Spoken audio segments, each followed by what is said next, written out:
The waiter placed my mother's debit card beside the check and lowered his voice.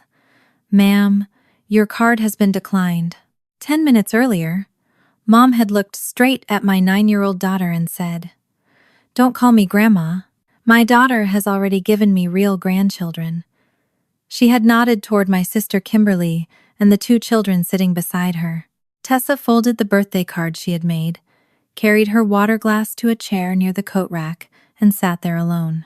Then Mom pushed the entire bill toward me. "You're paying for everyone." She expected what she had expected for years. My money, my silence, my apology for making her ask. I paid for 2 meals and locked the authorized card on the account I funded for my parents. When the waiter returned, Mom's smile vanished. She opened her purse so hard that receipts scattered across the floor. A cream-colored envelope slid beneath Tessa's chair. My daughter picked it up and stared at the window on the front. "Mom, why does Grandma get a county letter with my name on it?" The envelope read, "Teresa Price, care of Beverly Price." By Monday afternoon, Franklin County would be reviewing a child-only cash assistance case opened while Tessa had stayed with my mother for 6 weeks. The case had remained active for 30 months, and the purchases tied to it had gone to the grandchildren my mother called real. Before I tell you how one dinner exposed what my mother had been hiding, I hope you're doing well. Stay with me to hear what happened next, and subscribe to the channel so you don't miss the rest of our story. Earlier that evening, I had still believed the dinner might go peacefully. It was Saturday, the 17th of October 2026, my mother Beverly's 68th birthday. She had chosen Bella Casa, an Italian restaurant in Columbus with white tablecloths, low amber lighting, and prices high enough to make most people study the menu before ordering. There were 12 adults and 3 children in our reservation. By the time drinks, appetizers, entrees, tax, and gratuity were included, I knew the bill would land near $1,140. I had a steady job in payroll compliance and earned enough to keep Tessa and me comfortable, but I was not wealthy. My parents had Social Security and retirement income for most of their regular expenses. The $600 I deposited every month into a separate checking account was supplemental support for prescriptions, food, and necessary household bills. It came out of choices I made elsewhere. I delayed replacing my car, bought fewer clothes, and watched our grocery budget carefully. Mom had an authorized debit card for that account. As we crossed the restaurant parking lot, my father, Ronald, caught up with Mom and handed her a stack of mail he had taken from their mailbox before leaving home. She barely looked at it before pushing the envelopes into her large leather purse. I noticed only because one corner caught on the zipper, and she muttered at Dad for not sorting the junk first. Tessa walked beside me, holding a homemade card in both hands. She had spent an hour drawing yellow roses around the words, "Happy birthday, Grandma." She had asked me twice whether the glitter was too much, and once whether Grandma preferred blue ink. Each time, I told her the same thing. A gift made with love was never too much. Inside, Mom rose from her chair the moment Kimberly arrived. She wrapped both arms around my nephew Mason, 11, then bent to kiss 8-year-old Chloe on the forehead.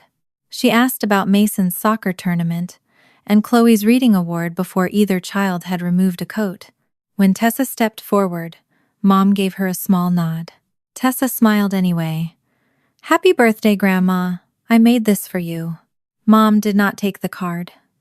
Her eyes moved from Tessa to me, then toward Kimberly and the 2 children beside her. "Don't call me Grandma. My daughter has already given me real grandchildren."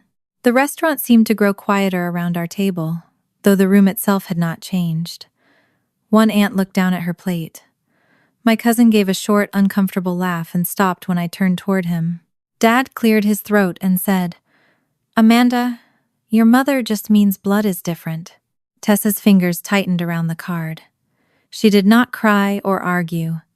She folded the paper once, carefully, as though she were trying not to damage it any further. Then she picked up her water glass, walked to an empty chair near the coat rack, and sat with her shoulders tucked inward. I moved my chair beside hers. You didn't do anything wrong. She stared at the ice, floating in her glass. Was I rude for calling her grandma? No. I kept my voice steady, because hers was already trembling. You were kind. Do you want to leave? Tessa glanced at the untouched plate in front of me. You should eat, Mom. You drove a long way. That answer hurt more than tears would have. Even after being humiliated, she was worrying about whether I had eaten. I stayed beside her, while the others resumed talking. Mom ordered dessert for the table, as though nothing had happened. Kimberly discussed Chloe's school fundraiser. Dad laughed too loudly at something my uncle said. No one came over to Tessa. About 10 minutes later, the server returned with a black check presenter. Mom took it without opening it and slid it across the table until it stopped in front of me. You're paying for everyone. Kimberly smiled as she reached for her coffee. It is Mom's birthday, Amanda. Think of it as your gift. I looked at Tessa, sitting against the wall so no one would have to walk around her. For years, I had paid because refusing caused scenes, and scenes became accusations that I was selfish. I had mistaken surrender for peace so often that my family had stopped recognizing the difference. I opened the check presenter and called the server over. Please charge me for the chicken piccata, the child's pasta, and the tax and tip for those 2 meals only. The total was $94. I paid it, then opened my banking app beneath the table and locked Mom's authorized card. She watched me sign the receipt and gave a dismissive smile. You'll calm down. When the server brought the remaining bill, Mom pulled the family support card from her wallet. She handed it over without looking at me. A few minutes later, he returned and placed the card beside her hand. Ma'am, your card has been declined. Mom's smile disappeared. She snatched up her purse and pulled it open so sharply that receipts and envelopes spilled onto the floor. Dad bent to gather them. Kimberly reached for her own wallet, suddenly pale. One cream-colored envelope slid beneath Tessa's chair. Tessa picked it up before Dad could reach it. Through the clear address window, I saw her legal name. Teresa Price. C. Oh, Beverly Price. Mom, she said, looking at me. Why does Grandma get a county letter with my name on it? Mom seized the envelope. It's junk mail. I raised my phone and took a picture before she shoved it into her purse. The return address read Franklin County Department of Job and Family Services. Kimberly and Dad divided the remaining balance between their cards while I took Tessa's hand, collected her folded birthday card, and walked out. In the car, she fastened her seatbelt and looked back at the restaurant windows glowing behind us. If I'm not her granddaughter, she asked, why is my name going to her house? I did not have an answer for Tessa on the drive home. I told her the only thing I knew for certain, which was that a county envelope with her name had been delivered to my mother's address, and I would find out why. I refused to guess in front of her. Tessa had spent too much of her life watching adults turn uncertainty into fear. She fell asleep in my bed that night, but not deeply. Every hour or so, she shifted beneath the blanket or reached out until her hand touched my arm.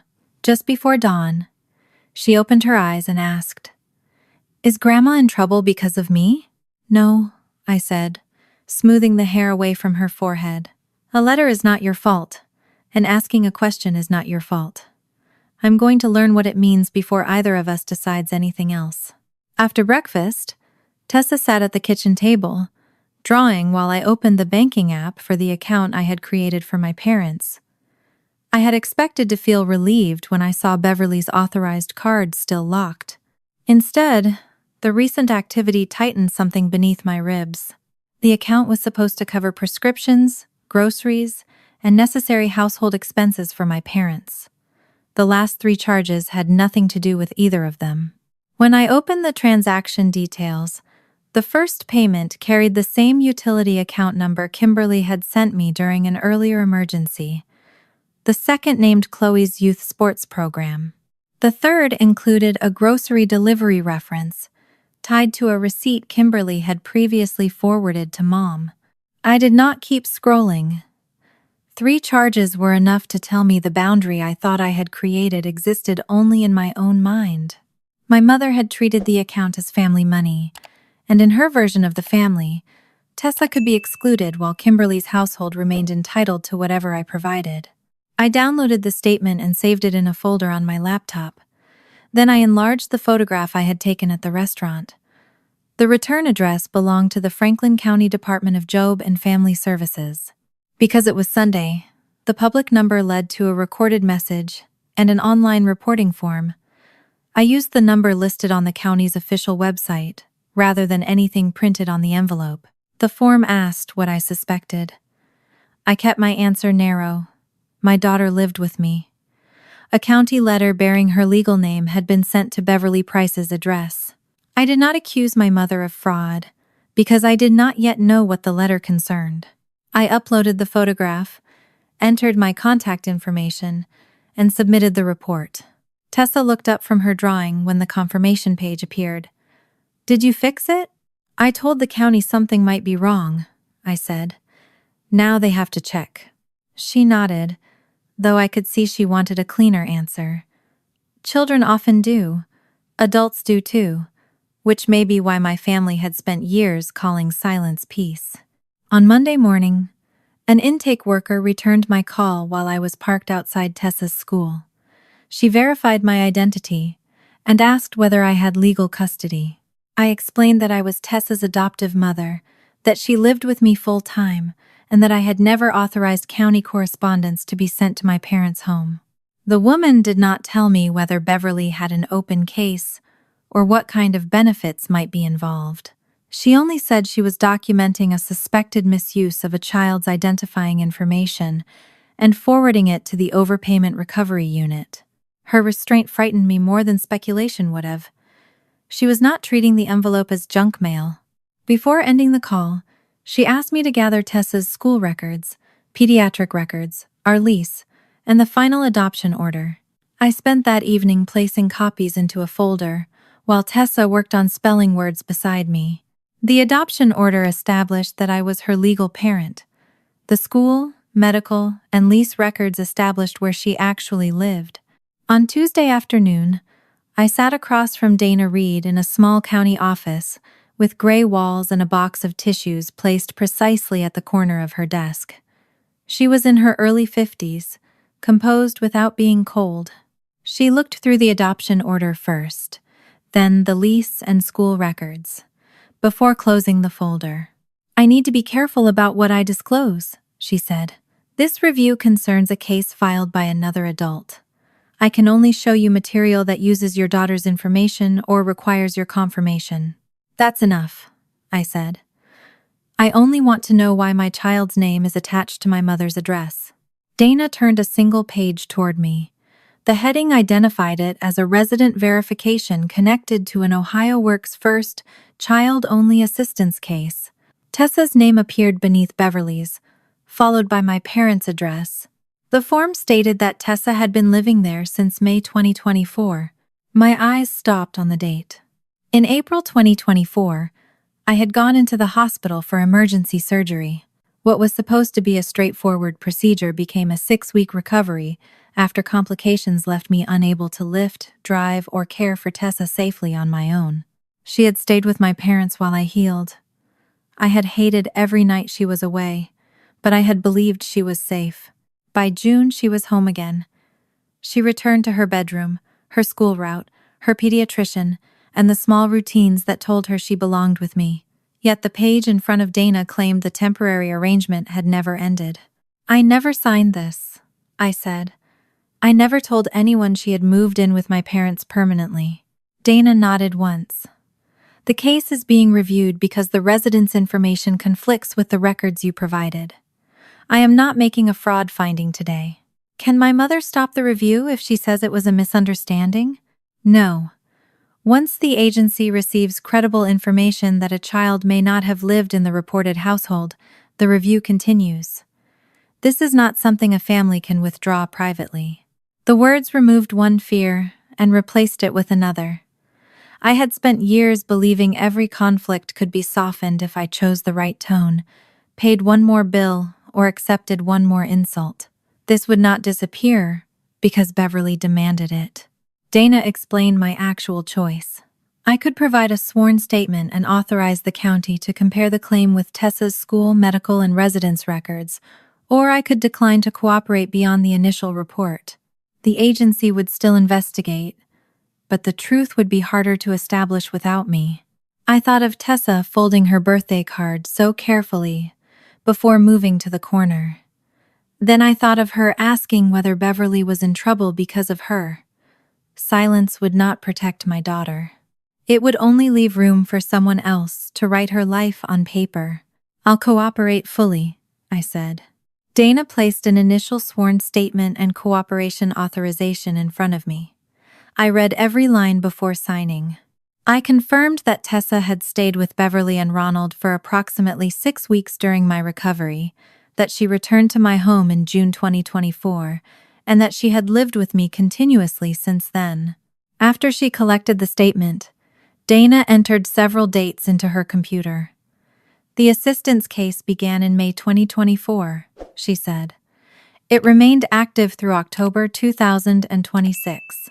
I counted automatically, the way I did when reconciling payroll periods. 30 months. Dana nodded. Exactly 30 months. The number felt larger than the sum of its parts.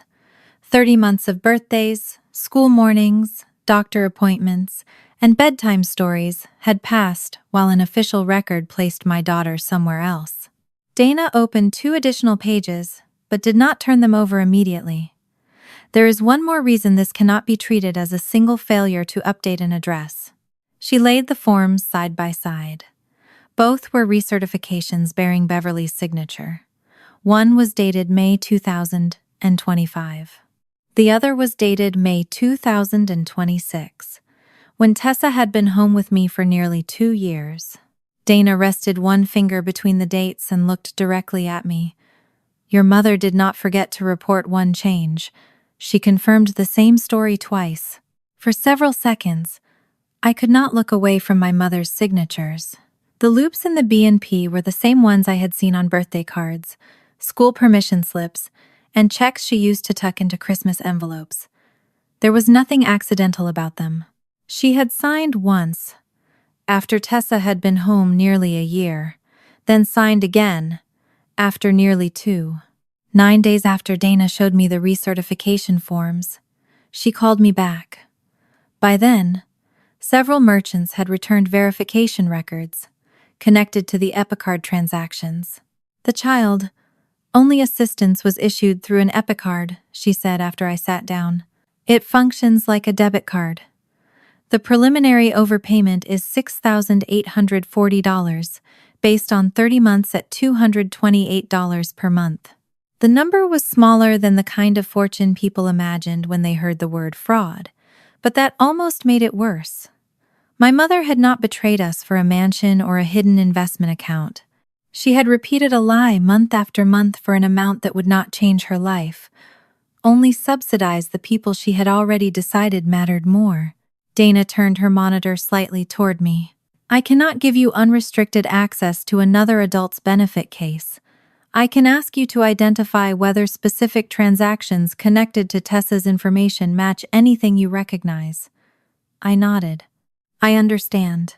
The first merchant name was Street Catherine Academy Bookstore. I recognized it immediately.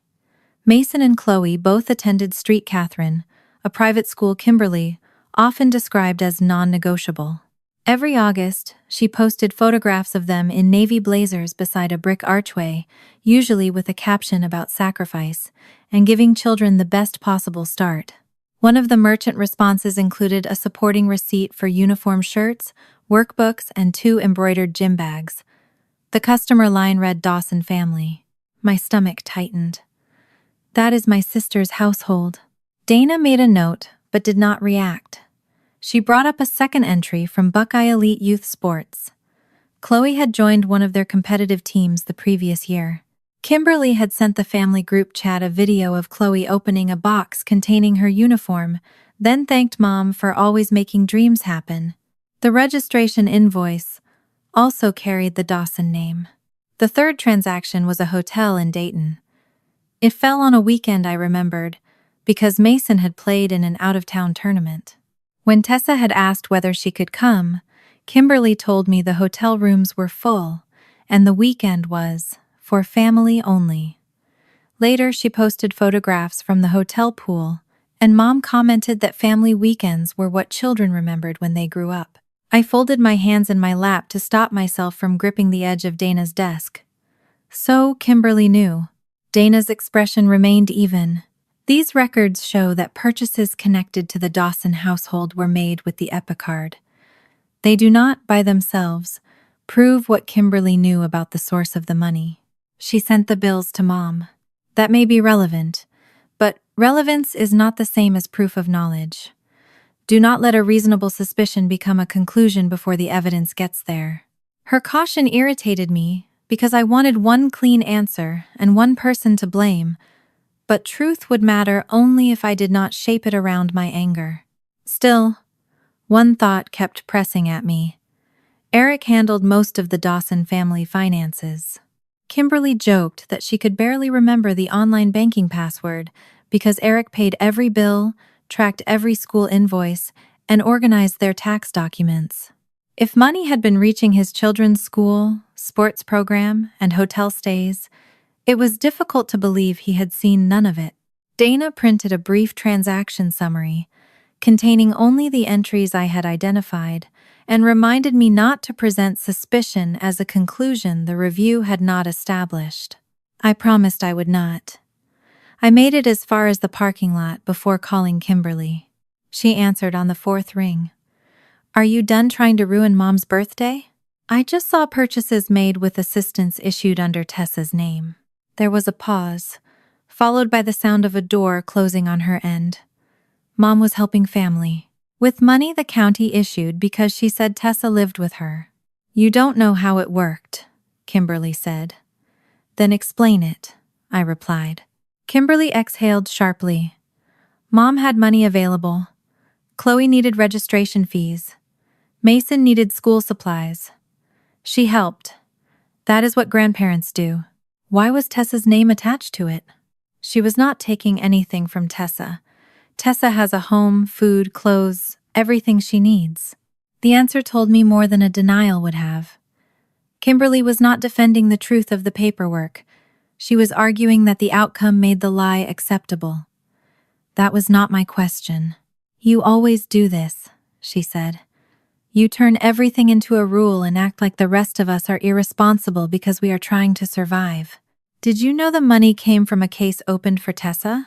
Her voice rose. "Do you have any idea what Street Catherine costs? If Mom's help disappears, Mason and Chloe could lose their school. Chloe could lose her team in the middle of the season. I am not threatening your children. You are freezing everything and dragging the county into it. What do you think happens next?" What happens next is that adults answer for adult choices. Mason and Chloe did not file those forms, and neither did Tessa. Kimberly went quiet. For a moment I heard only the faint hum of traffic through my car windows. Then she said, "Mom was trying to keep this family together." I looked at the photograph of the county envelope still saved on my phone. She told my daughter she was not family. Kimberly ended the call. I sat in the parking lot longer than I meant to, thinking about a winter 2 years earlier. Chloe had arrived at Mom's house, wearing a pale blue coat with silver stars sewn across the shoulders.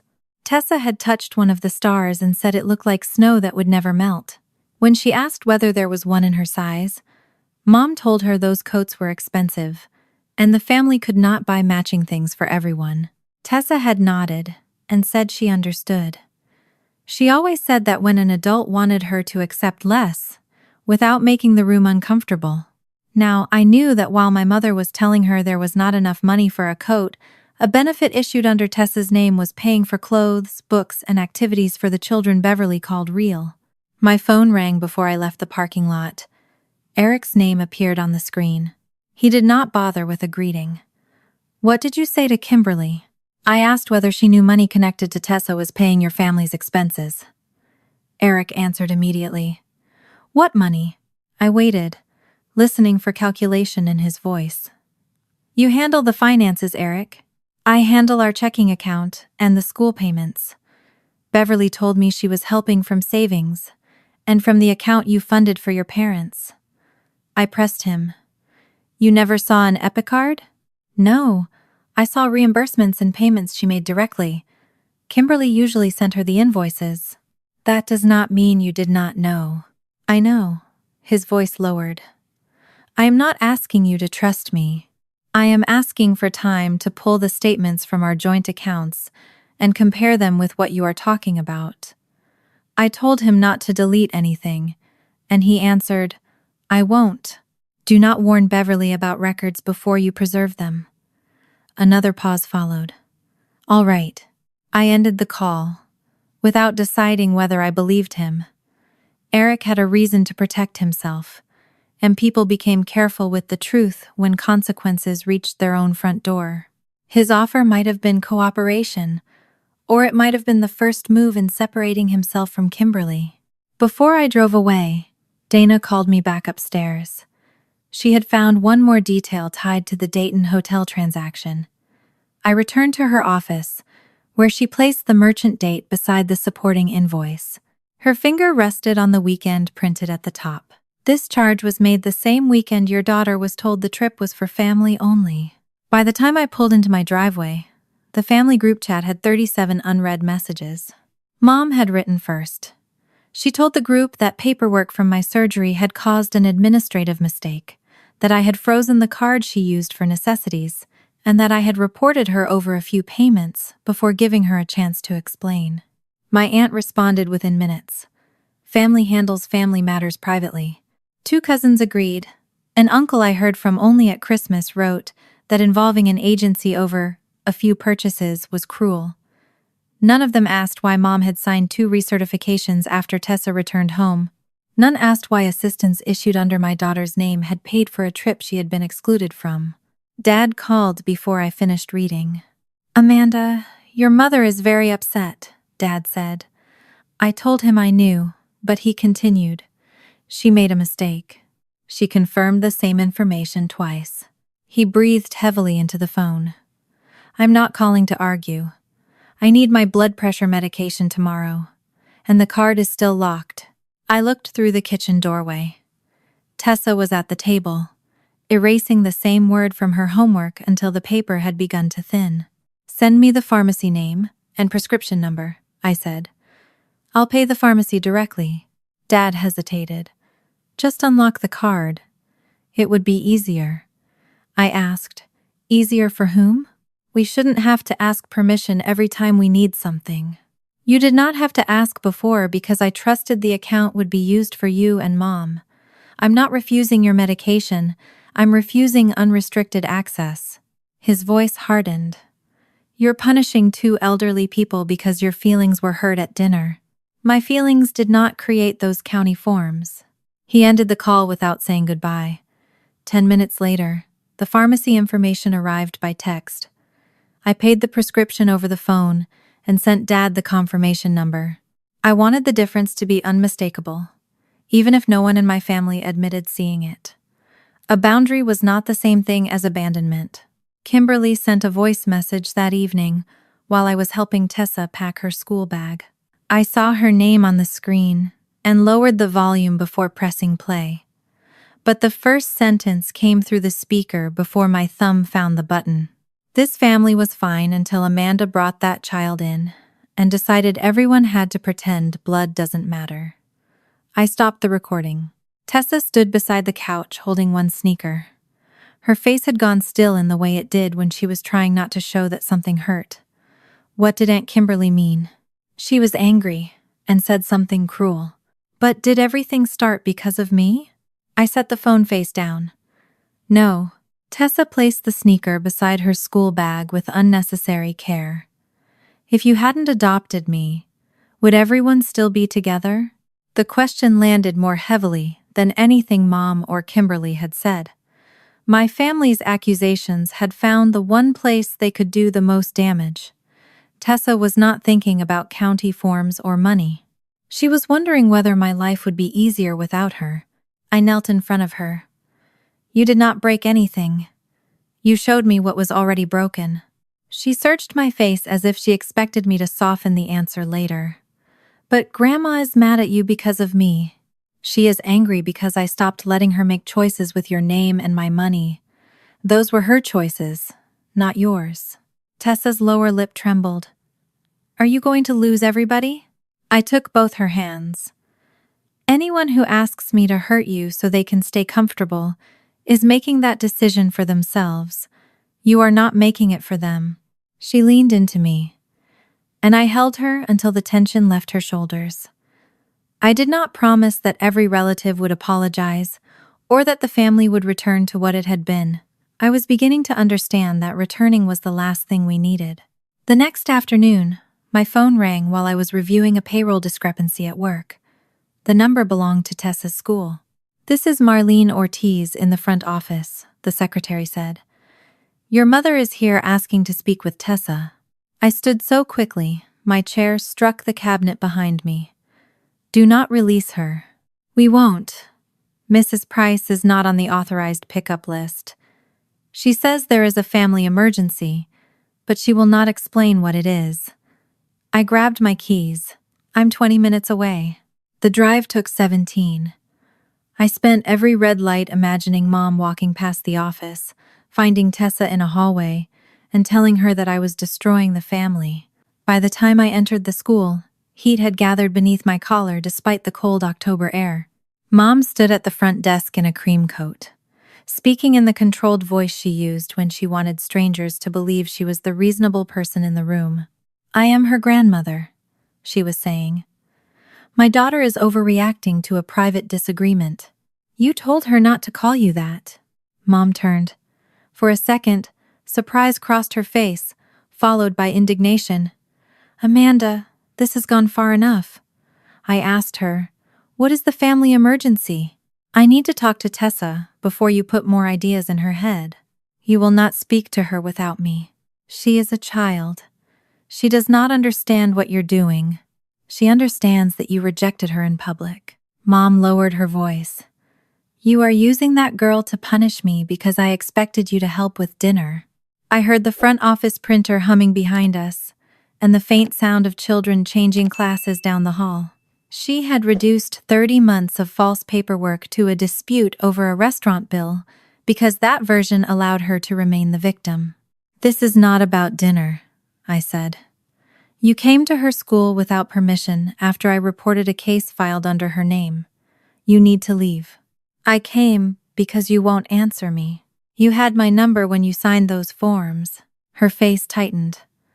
Be careful, Amanda. You are making accusations you cannot take back. I am providing records. The county will decide what they prove. Mom looked toward the secured hallway. Let me see her for 5 minutes. I held her gaze and said, No. The secretary stepped closer to the desk. Mrs. Price, you have been asked to leave. If you refuse, we will contact our school resource officer. Mom stared at me as though I had humiliated her instead of protected my child. Then she picked up her purse and walked out without another word. Tessa was waiting in the counselor's office. She sat on the edge of a chair with her backpack in her lap, both arms wrapped around it. I knelt in front of her, just as I had the night before. You're safe. She did not see you. Was she here because I heard the message? She was here because she wanted to control what happened next. Tessa looked toward the closed door. Is she still my grandma? I swallowed before answering. That word is not something you owe her. Right now, what matters is whether she behaves like someone who keeps you safe. Together with the principal and secretary, I updated Tessa's records. Beverly and Ronald were removed from every emergency contact field. The school was instructed not to provide either of them with attendance information, classroom details, schedules, or pickup access. I hated removing Dad's name, but he had spent days defending Mom and had not once asked whether Tessa was all right. Dana called while we were still in the office. I stepped into the hallway but kept Tessa where I could see her through the glass. The initial statement you signed opened the residence review, Dana said. Now I need a supplemental sworn statement with the exact return date. and the school, medical, and lease records attached. I told her, I have them.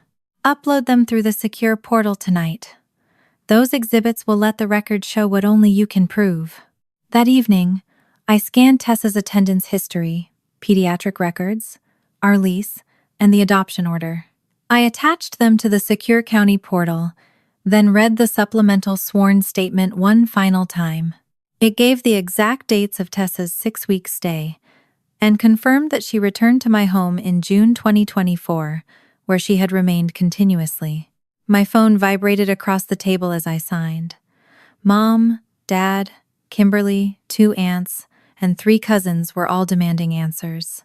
I uploaded the statement, waited for the confirmation page, and turned the phone off. I left my phone off until the next morning. When I turned it back on, there were 19 missed calls, 11 voice messages, and a text from Dad that said, "Your mother wants this handled before outsiders make it worse." I read it twice, then opened the secure county portal and checked that my sworn statement had been received. It had. That small confirmation settled something in me. For years, I had let my family decide which version of an event became official. This time, the record would contain mine. I drove to my parents' house after work and left Tessa with a friend she trusted. I did not want her anywhere near another confrontation. Mom opened the door but did not invite me in. She stood between me and the hallway with one hand on the frame, as if I were a stranger asking to enter the wrong house. "What do you want now?" she asked. I told her I wanted the emergency records I had given her during my surgery, along with every copy she had made.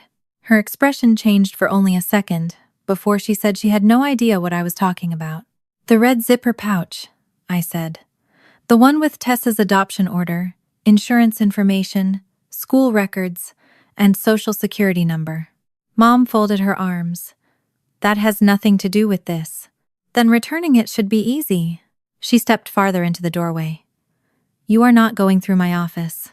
"I didn't ask to go through your office. I asked for my daughter's documents." Dad appeared behind her, rubbing one hand over the other. He looked older than he had at the restaurant, but I reminded myself that worry did not erase responsibility. Mom told him to stay out of it.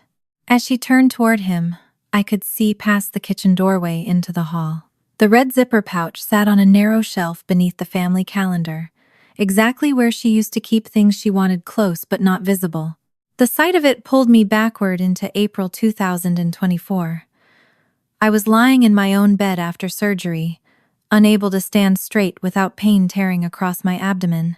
Tessa had fallen asleep on the couch, with her backpack clutched against her chest, even though I had told her she was only staying with my parents for a few weeks. At 6, nearly 7, she had already learned that bags meant movement, and movement could mean losing a home. I had placed the red pouch in Mom's hands and gone through every document because I needed to believe preparation could protect my daughter when my body could not. "Only open it if there's an emergency," I had said. Dad had placed his hand over mine. "We'll keep it safe. We won't use anything unless we have to." I had looked at Mom and thanked her for being Tessa's backup. She had smiled and told me that mothers kept copies of everything important. At the time, the sentence had sounded responsible. Standing in her doorway 2 years later, it felt like a warning I had failed to understand. I pointed toward the shelf. "That pouch is right there." Mom glanced over her shoulder, then looked back at me. "It contains household records now. You can't just walk in here and take whatever you want. They are not household records. They belong to my daughter. You had no problem trusting me with them when you needed me. I trusted you because I thought you were protecting her." Her face hardened. "You lock the card of 2 elderly people, humiliate me in public, and now you come here making threats." I did not follow her into the argument. "Do not destroy, alter, or delete anything connected to Tessa. That includes paper files, emails, messages, applications, and anything stored on your computer or phone." Mom gave a short laugh. "Listen to yourself. You sound like a prosecutor." "No, I sound like her mother." Before I left work, Dana had messaged that she had uploaded a caregiver statement for me to review. I had waited to open it until I asked Mom to return the pouch. When Dad looked at the red pouch and Mom ordered him into the living room, I opened the document there in the entryway. The document was titled Caregiver Statement. Beneath a paragraph describing a long-term caregiving arrangement was Mom's signature. The statement said that I was unable to continue caring for Tessa for an indefinite period and that Beverly had assumed primary responsibility for her daily needs.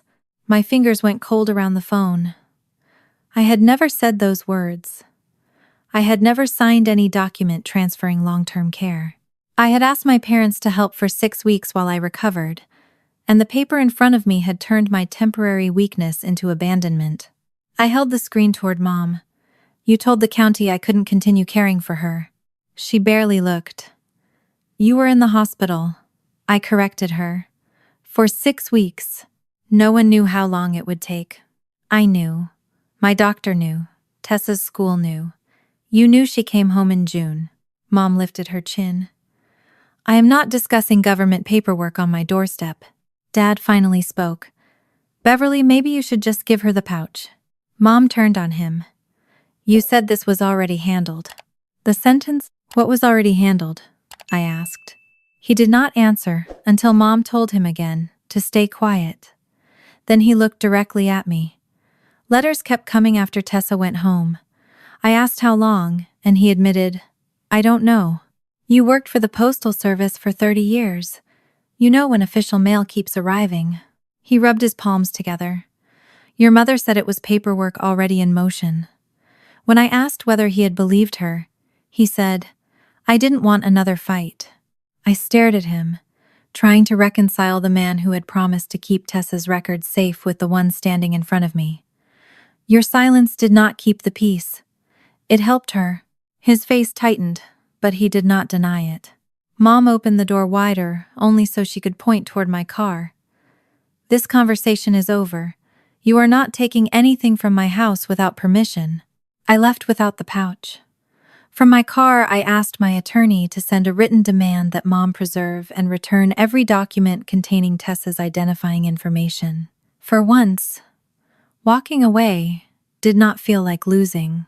I had seen the document, heard Dad admit the letters continued, and watched Mom refuse to return records that supposedly had nothing to do with the case. Each denial created another fact she would eventually have to explain. I was halfway home when Dad called. His voice was barely above a whisper. There's a box in the garage, he said. Your mother told me to put anything with Tessa's name in it there before you came over. Dad asked me to meet him the next morning in the front parking lot of a busy public library. He said Mom believed he was taking the car for an oil change. I told him I would not enter the garage or remove anything from their house. If he wanted to give me documents, he needed to do it in a public place with cameras and understand that I would preserve exactly what he handed over. He was already there when I arrived, standing beside his sedan with a brown storage box on the pavement between his shoes. The lid had been secured with 2 strips of aging tape. Dad kept glancing toward the road, as though Mom might appear at any second. I took photographs of the sealed box, the tape, and the condition of the corners before touching it. What's inside? I asked. Mail. Copies. Things she told me not to throw away. I asked whether he had removed anything. He shook his head. I stopped opening it after a while. The wording mattered. He had not stopped helping. He had simply changed the form of his help. I lifted the lid in front of him. The first layer contained envelopes from Franklin County Job and Family Services dated throughout 2025 and 2026. Several were still sealed. Others had been opened and folded around forms that carried Tessa's legal name. Beneath them were copies of Mom's recertification paperwork and a notice printed in bold type, reminding the recipient to report any change in household composition or a child's residence. Dad watched me read the notice. Beverly said those letters were automatic. The notice says the change had to be reported within 10 days. I didn't read all of it. You knew Tessa had come home?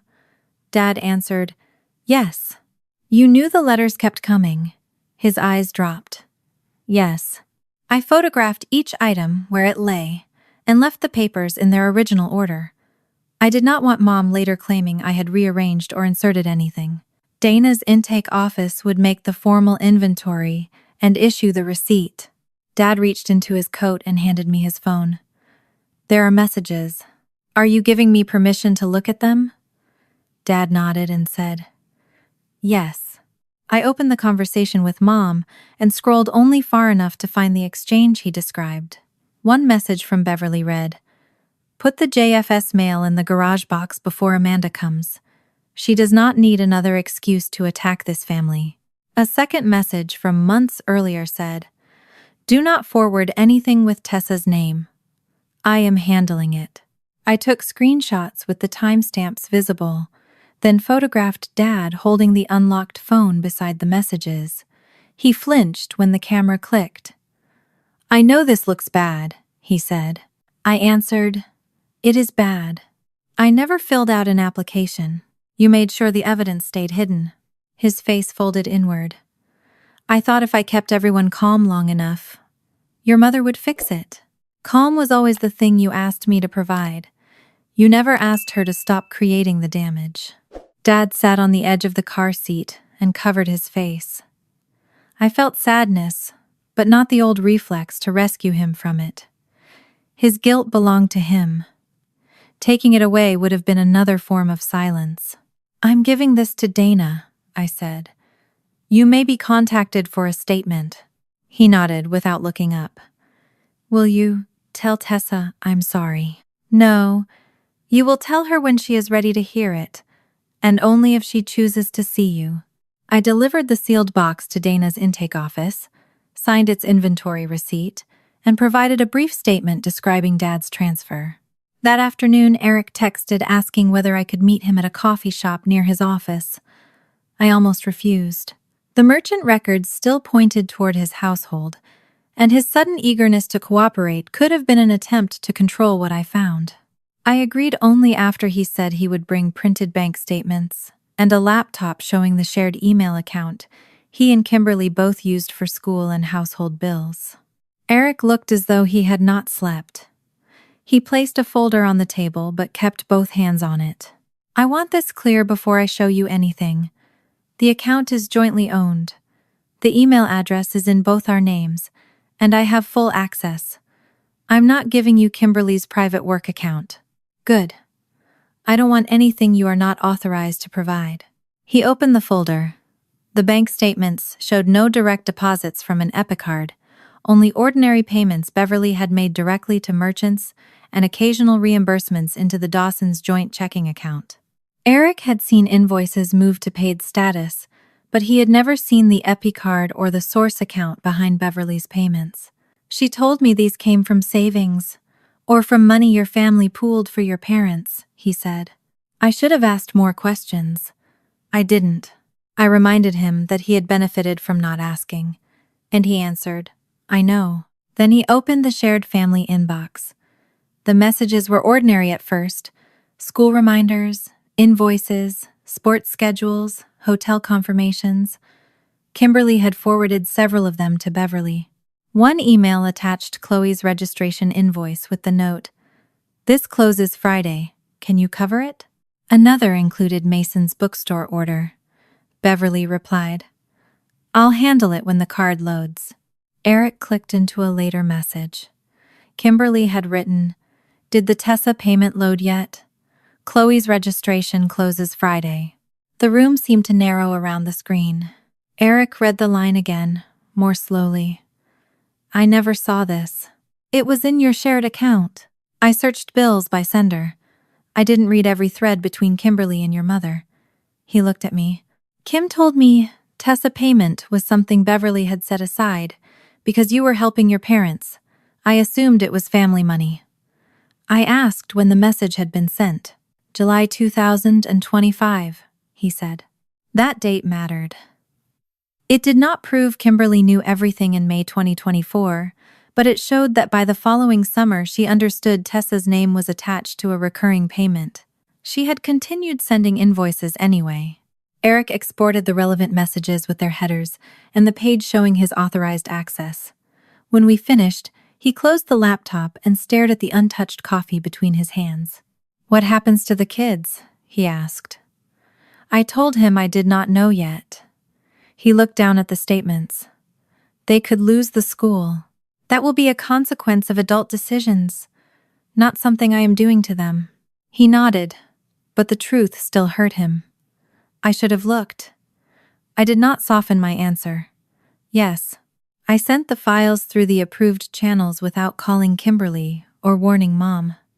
Sometimes strength meant letting evidence arrive before excuses had time to organize themselves. That evening, I told Tessa only that Grandpa had returned some papers and that the county was still checking them. She was sitting on the floor drawing a row of houses, each with a name written above the door. She erased Beverly's name, then left the space blank. "Do I have to go there again?" she asked. I told her no, and after a pause she asked, "What if she says sorry?" "You still get to decide when you feel safe." Tessa pressed the eraser against the paper until a pale mark remained where the name had been. "I don't want to go there again." I told her she did not have to. She leaned against my shoulder and continued drawing, but she left the empty house untouched. 2 days later, Dana called after reviewing the box, Dad's messages, and the shared inbox records. She confirmed that the email established Kimberly's knowledge of a payment connected to Tessa no later than the summer of 2025. The records did not show that Eric knew the true source, but they did not erase his failure to question money that repeatedly benefited his household. Then Dana's voice changed. "There is another item in the recertification file," she said. "Your mother submitted a photograph of Tessa as proof that she lived in the home." I gripped the phone more tightly. "What photograph?" "A picture taken while you were recovering from surgery. Tessa is asleep in your mother's house." The photograph Dana showed me the next morning was one I recognized before she finished turning the monitor toward me. Tessa was asleep on my mother's living room couch, curled beneath a gray blanket with one sleeve of my old denim jacket folded under her cheek. She had refused to let Beverly hang it in the closet during those 6 weeks because it still smelled like my laundry detergent. At the time, Mom had sent me the picture with a message saying, "She finally settled down, get some rest." I had been lying in bed after surgery, frightened by how much my daughter needed me and how little my body could do, so I had replied with 3 heart emojis and thanked Mom for taking care of her. Now that same image sat inside an official file beneath a caption stating that Tessa maintained her regular sleeping space at Beverly's home and had been residing there on an ongoing basis. Dana kept the rest of the screen angled away. "I can show you this portion because the photograph identifies your daughter and was submitted as evidence concerning her residence. I need you to confirm whether you recognize it and whether you know when it was taken." "I recognize it," I said. My voice sounded distant even to me. Mom took it after I asked her to send a picture where Tessa's face was visible because I missed her. It was during my recovery, before Tessa came home. "Did you send it back to Beverly?" "Yes. I thanked her for helping me." Dana entered my answer into her notes. I stared at the image and saw 2 different moments occupying the same frame. In the first, my daughter had finally slept after several anxious nights away from me, and my mother had helped her feel safe. In the second, Beverly had taken that trust and rewritten it as proof that I had given my child away. The photo had not changed. Its meaning had been altered by the sentence attached to it. Kimberly had called twice the night before and asked me to hear her out before the county destroyed Mason and Chloe's lives. I agreed to give her 5 minutes in the public parking lot after my appointment with Dana. She was waiting beside my car when I came outside, arms folded against the November wind, looking less polished than usual. Her hair had been pulled into a loose knot, and the sleeve of her coat was stained with something pale, probably coffee or foundation. For one brief moment, she looked like the younger sister who used to crawl into my bed during thunderstorms. Then she saw the folder beneath my arm, and her face hardened. "Eric showed you our emails," she said. "He showed me records from an account he legally shares with you.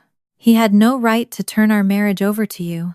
He had the right to show where money entering your household came from." Kimberly looked toward the county building. "Do you know what happens if all of this stops?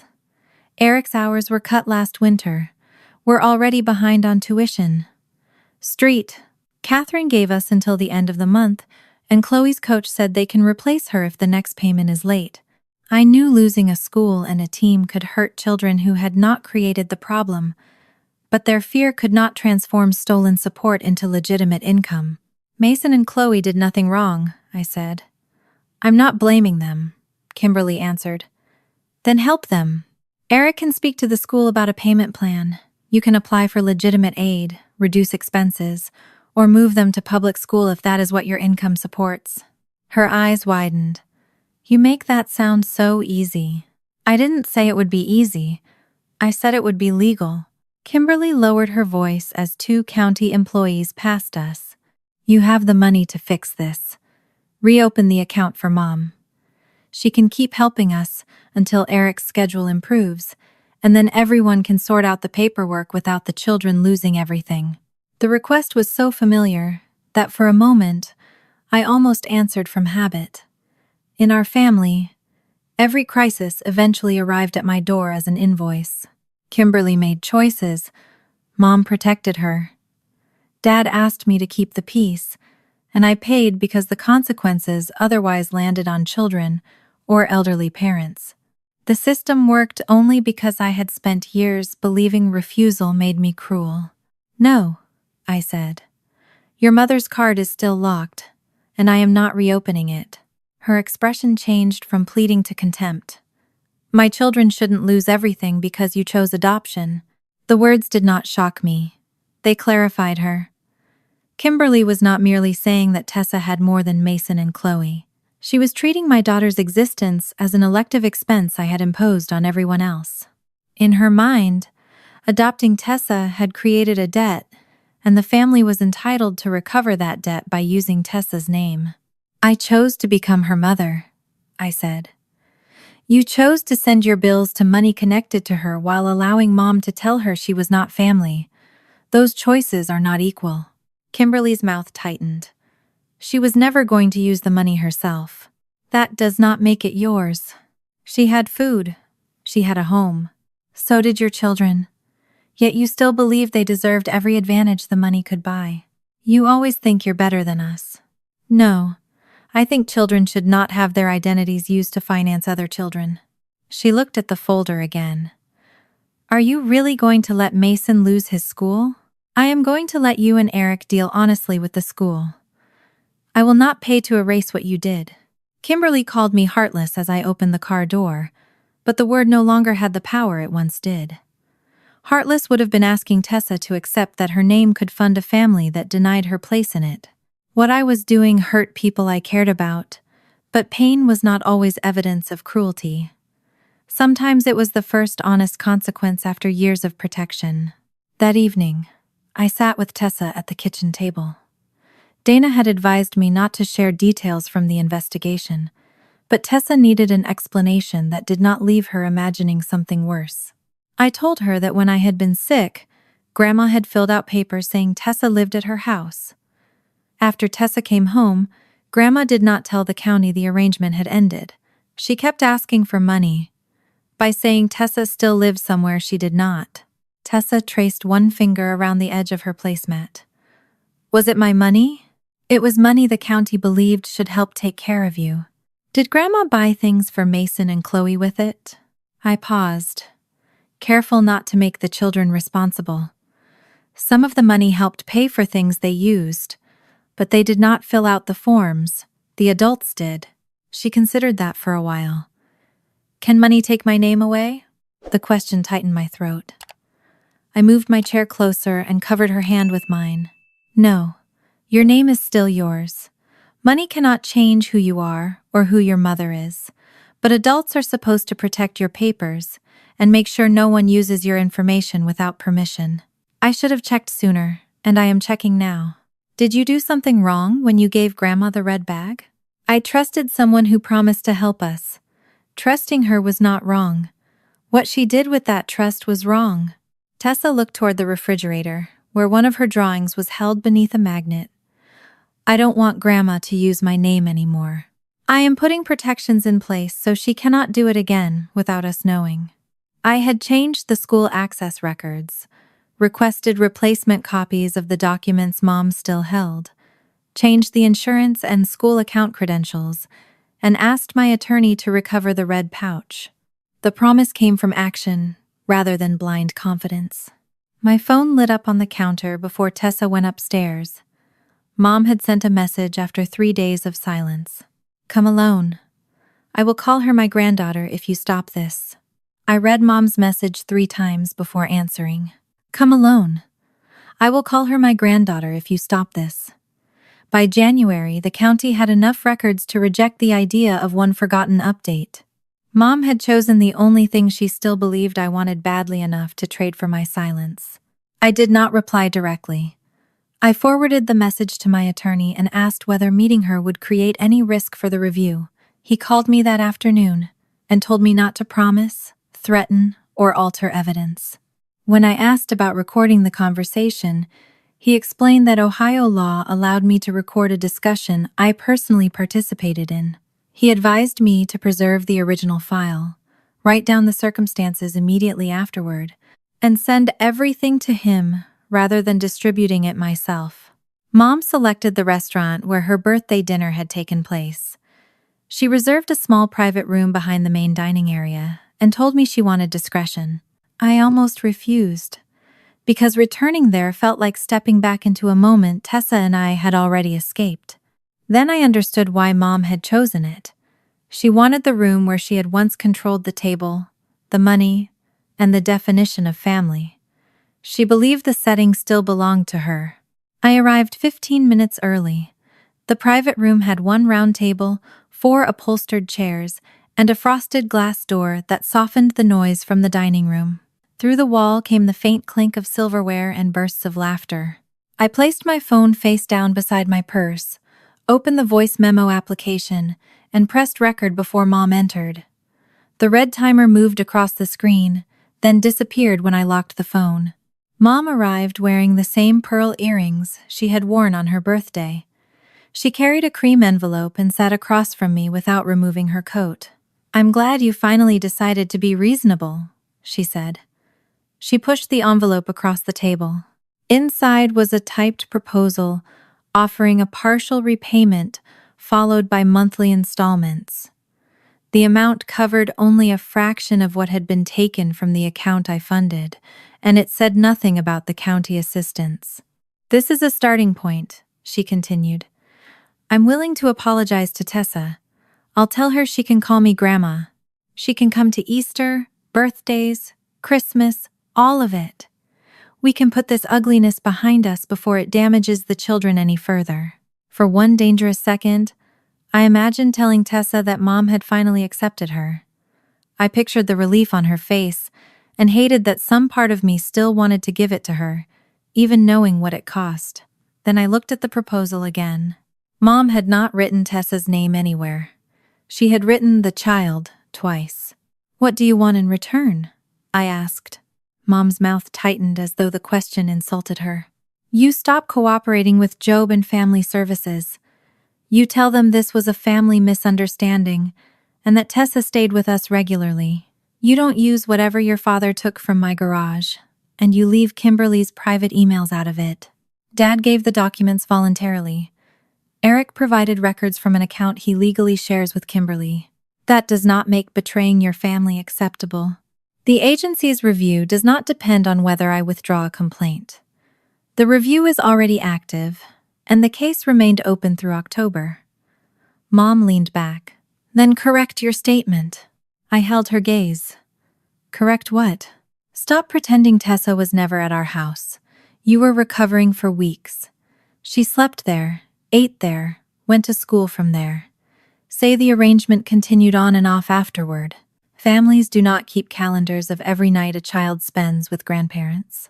The school, her doctor, and our lease all show where she lived. You are choosing the harshest interpretation because you are angry about dinner. You signed 2 recertifications after she came home." Mom leaned forward and lowered her voice. "I am offering you everything you said you wanted. An apology, a place for Tessa at family events, the right to call me Grandma.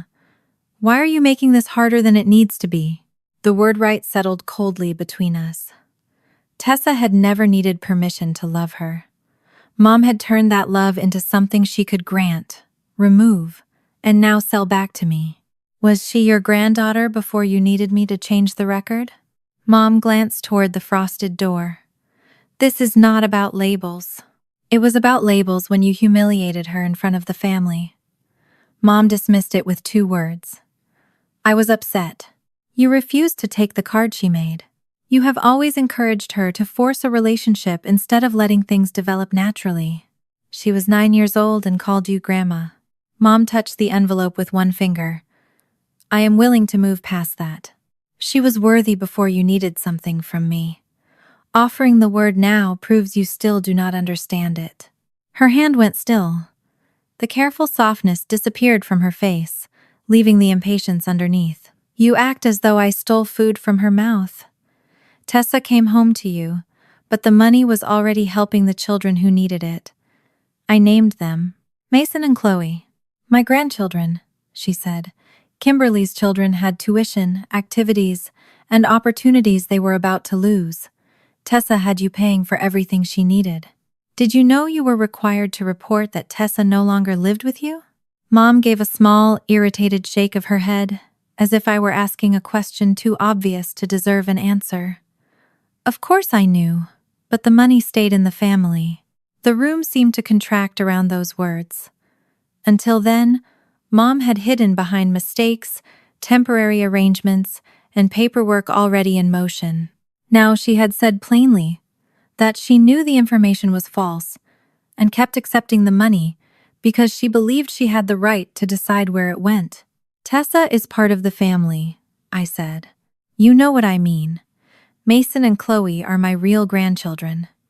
They should not be punished because you decided to make a government issue out of something we could have solved ourselves. There was nothing left to extract from the argument. She had finally stated the rule beneath every choice she had made. Tessa's name could be useful, but Tessa herself remained outside the circle. Mom would accept the word grandma only when she needed it as currency. I slid the repayment proposal back across the table. Every future communication goes through my attorney. Do not contact Tessa, come to her school, or ask another relative to approach her for you. Mom stared at the envelope. You will regret choosing strangers over your own mother. I'm choosing the truth over another lie. I stood, picked up my phone, and left before she could turn the conversation into another demand. In my car, I stopped the recording, preserved the original file, wrote down the date and circumstances, while every word was still fresh, and sent both the recording and my notes to my attorney. At home, I told Tessa only what she needed to know. Mom had offered to call her a granddaughter if I changed the truth about where she had lived. Tessa looked down at the colored pencils spread across the table and asked, So she offered a word? I answered, Yes. Was it because she missed me? I would not protect Mom by lying. No, it was because she wanted something from me. Tessa selected a blue pencil and returned to her drawing. Then it wasn't really mine. The next afternoon, Dana confirmed that the recording had been received and preserved with the case materials. Her voice remained calm, but the distinction she made changed everything. The forms show what she certified. The recording shows she understood the certification was false. The overpayment conference took place in February, at the same county building where Dana had first shown me the recertification forms. I left Tessa at school and arrived with my attorney, carrying only the documents we had been asked to bring. Beverly came with her own lawyer. Dad sat beside her, but kept his hands folded in his lap, while Mom arranged her papers with the rigid precision she used whenever she wanted a room to believe she was in control. Dana had warned me that the conference would address only the Ohio Works First child-only case. It would not decide what happened to the money from my family support account, and it would not determine whether criminal charges would be filed. For years, my family had blurred every problem together until guilt and obligation became impossible to separate. The county divided this one into facts. The conference officer began with a simple question. Where did Teresa Price primarily reside from June 2024 through October 2026. With Amanda most of the time, Mom said. But she stayed with us regularly. We were functioning as caregivers. My attorney did not interrupt. The officer opened Tessa's attendance records and read the address registered with her school. She moved to the pediatric records, then our lease, each carrying the same home address and my name as Tessa's parent. Mom argued that paperwork did not reflect how families actually operated. She said children slept at relatives' homes all the time, and that I had relied on her more than I now wanted to admit. The officer placed the first recertification on the table. Mom had signed beneath a statement confirming that Tessa lived in her household and that all information was true. Then the second form was placed beside it, bearing the same declaration 1 year later. Finally, the officer read from the reminder sent with the renewal packet. It required Beverly to report any change in household composition or the child's residence. Mom looked toward Dad. Ronald handled the mail. Dad's shoulders tightened. For most of my life, that would have been enough to make him absorb the blame. This time, he lifted his head. Beverly completed the forms. She told me the letters were already handled. Did you know Tessa had returned to Amanda's home? The officer asked. Yes. Did you continue receiving mail concerning benefits issued under Tessa's name? Dad answered. Yes. What did you do with it? Dad's voice dropped. I put it in a box in the garage because Beverly told me to keep it away from Amanda. Mom turned toward him with open disbelief, but he did not take the answer back. His admission did not excuse him. It only ended the version in which his silence had been harmless. Then the officer played the relevant portion of my recording. My mother's voice filled the small room, clear and impatient. Of course I knew, but the money stayed in the family. No one spoke while the sentence ended. The forms showed what she had certified. Her own voice showed that she understood it was false. Mom's attorney tried to frame the statement as an emotional comment made during a family argument. The officer returned to the forms. Beverly had reported that Tessa lived with her. School, medical, and residence records proved otherwise. 2 recertifications showed the claim continued after the temporary 6-week arrangement ended. The reminder established that she had been told to report the change. Dad's testimony and the recording showed deliberate concealment. The decision was explained without drama. The closure of the child-only case, effective October 2026, was affirmed. An overpayment of $6,840 was assessed against Beverly for the 30 months of assistance. The county initiated the required administrative disqualification process and referred the suspected intentional violation to the prosecutor's office for separate review. No police officers entered. No handcuffs appeared. Mom was not sentenced in the room. She simply sat before a collection of records that no amount of family pressure could turn into a misunderstanding. Outside the building, Dad asked whether I could speak with him. Mom continued toward the parking lot without waiting. Dad admitted that he should have called me when the first letter arrived after Tessa came home. He did not ask me to excuse him. After a long silence, he said, "Can I see Tessa?" "Not yet. Taking responsibility does not automatically restore access to her." The disappointment on his face was real, but I did not rush to soften it. Accountability could not remain meaningful if every admission immediately purchased forgiveness. The county conference resolved only one part of the damage. A week later, I met privately with my attorney to address the family support account. He placed a transaction summary between us, showing $12,360 used for Kimberly's household over the previous 24 months. Eric's bank records matched the payments to utility bills, school expenses, groceries, and activity fees. "This is separate from the county case," my attorney reminded me. "This money belonged to an account you funded for specific expenses. The remedy here is civil." He sent Beverly and Kimberly a demand letter, requiring repayment, or we would pursue a separate claim. Kimberly called me that night and accused me of trying to bankrupt her. I told her all communication had to go through counsel. She tried again, by saying Mason was frightened about changing schools, and Chloe had cried when she learned she would leave her team. I cared that they were hurting. I also understood that protecting them from every consequence would teach Kimberly the same lesson Mom had taught herself. Someone else would always pay. After negotiations through the attorneys, Beverly and Kimberly signed an installment agreement. Eric had already separated the household finances and insisted that Kimberly attend counseling if they were going to remain married. He arranged the children's transfer to public school for the following semester. I never discussed the fraud with Mason or Chloe. They had lost familiar routines because adults had built those routines on money that was not theirs. But humiliation did not belong in their punishment.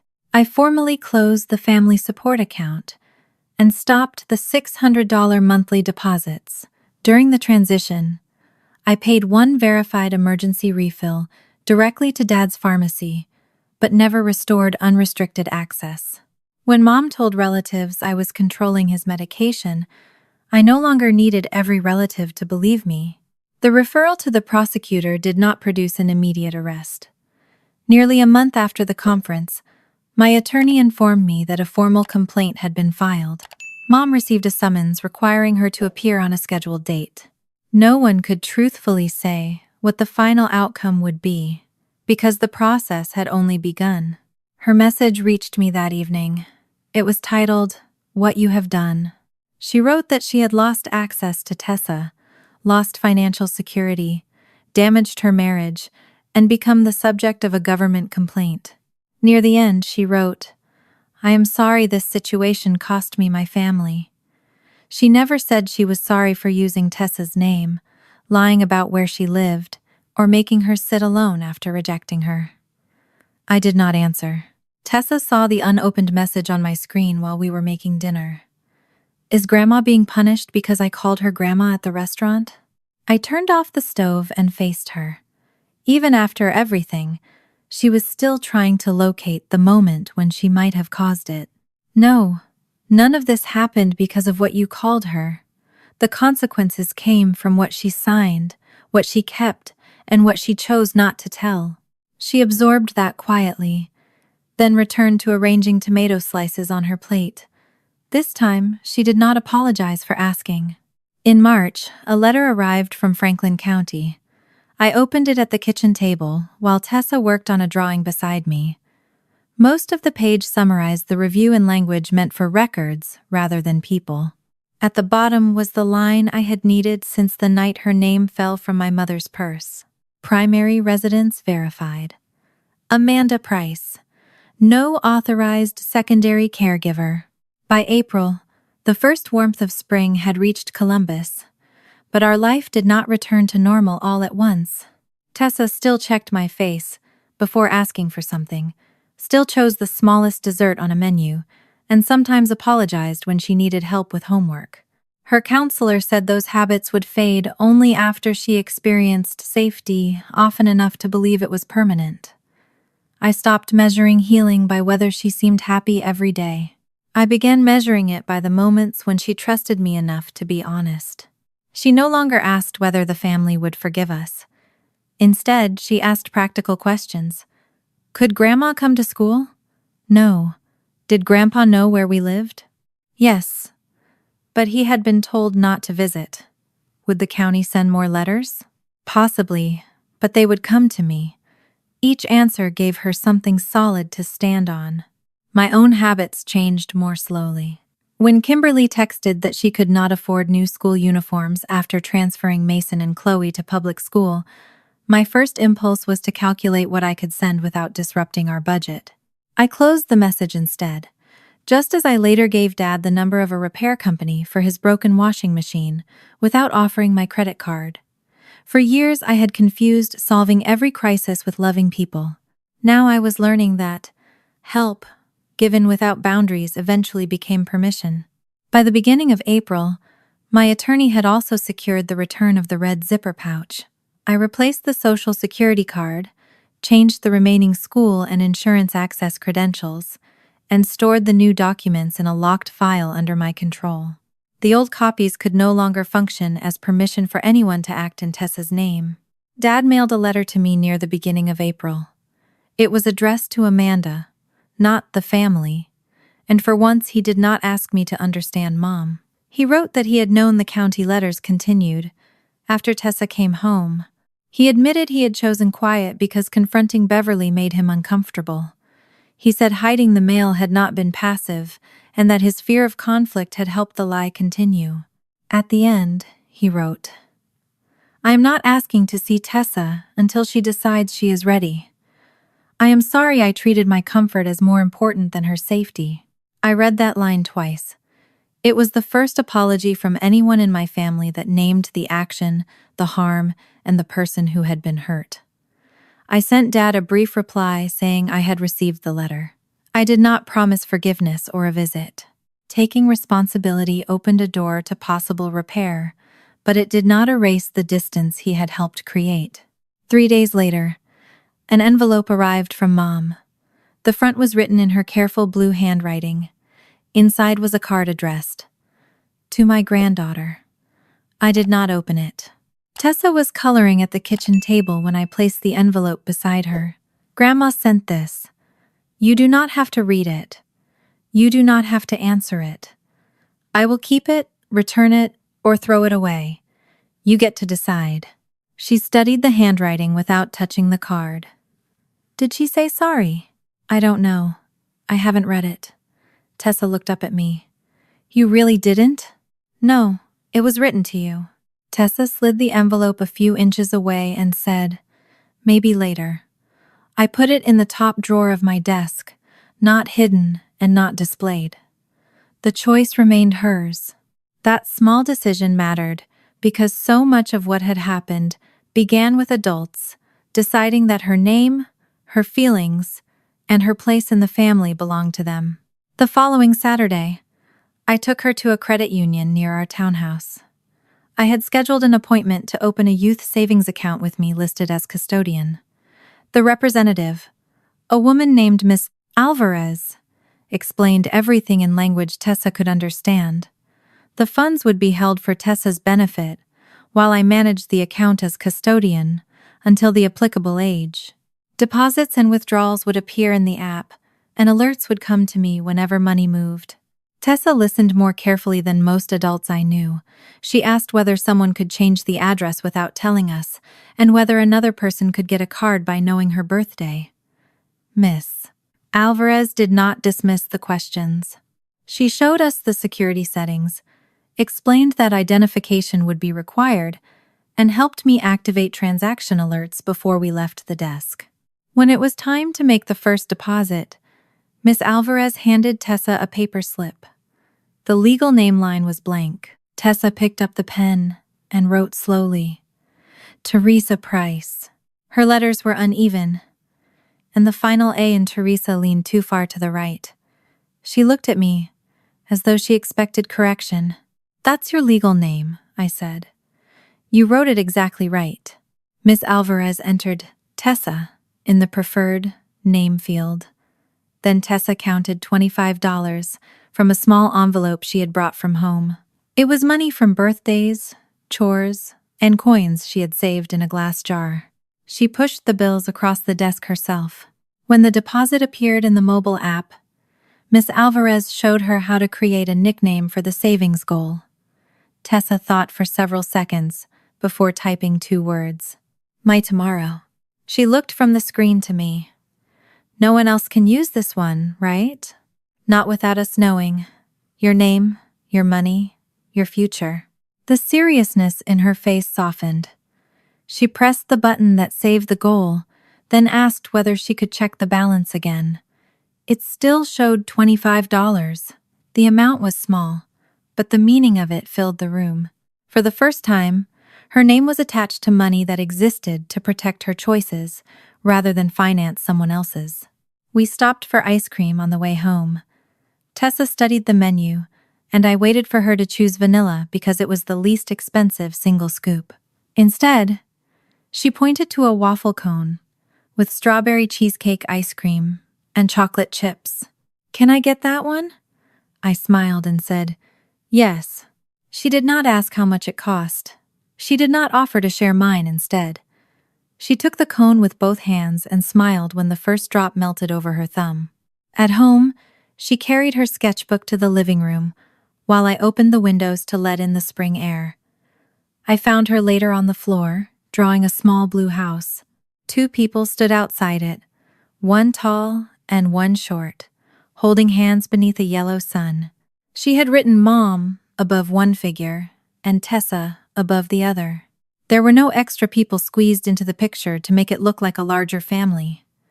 There was no chair near a coat rack, no child waiting at the edge of the room for permission to belong. The doorway behind us was closed, but the windows were open. "Is this our house?" I asked.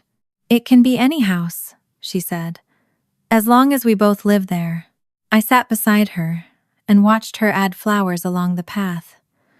Months earlier, she had asked whether I would lose everyone, because I had adopted her. Now, she no longer drew belonging as a crowded table where someone else decided who deserved a seat. She drew it as 2 people who had chosen each other and kept choosing each other afterward. For years, my mother treated my money as family property and my daughter's heart as optional. The day Tessa wrote her legal name on that first deposit slip, I finally understood that belonging was never something Beverly had the power to grant. It was something I had the responsibility to protect.